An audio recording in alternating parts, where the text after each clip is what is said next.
I'm Mitch Henck with a few thoughts about likability in politics. Peter Hart, a famous Democratic Party pollster going back 30 years, says that after World War II, every candidate who won in the presidential race was the most likable one, with the exception of Nixon.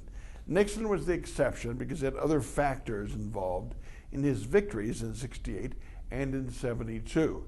But go back to 1948. Truman was more likable than a stuffy Tom Dewey, who looked like a guy on top of the wedding cake, that thin mustache.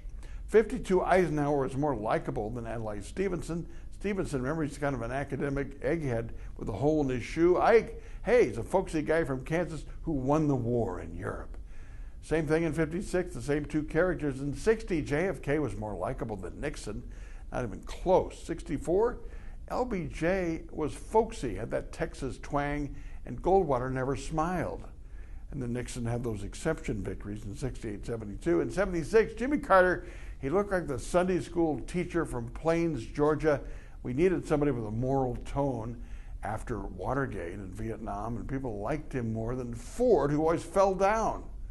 In 1980, Reagan was like Grandpa Walton against Jimmy Carter, who by then had become hated by the American people. Just go on and on.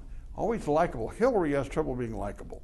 Joe Biden is likable. So if he has a chance to get in the race, he could ride that crest a long way, although Hillary is a machine and tough, and the Clinton machine could be too tough to break, and an early lead on superdelegates. But still, with things happening in left field here on the emails, you never know.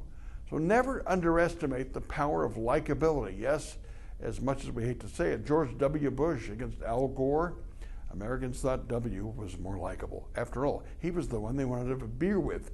John Kerry, by the way, he came to Mount Horeb to have a beer with a guy who was in the paper. He never smiled either. He looked like Lurch. It didn't help. So again, this is superficial stuff, but don't count it out as a factor. My 2 cents, my 2 minutes brought to you by Capital Consultants at Edge Construction. Mike Tuig and his staff can redo your kitchen, your bedroom, your bathroom, your staircase, make your home feel just like home. We can talk about it tomorrow morning at 8 o'clock on the radio, 92.1 FM, The Mic. Talk to you then.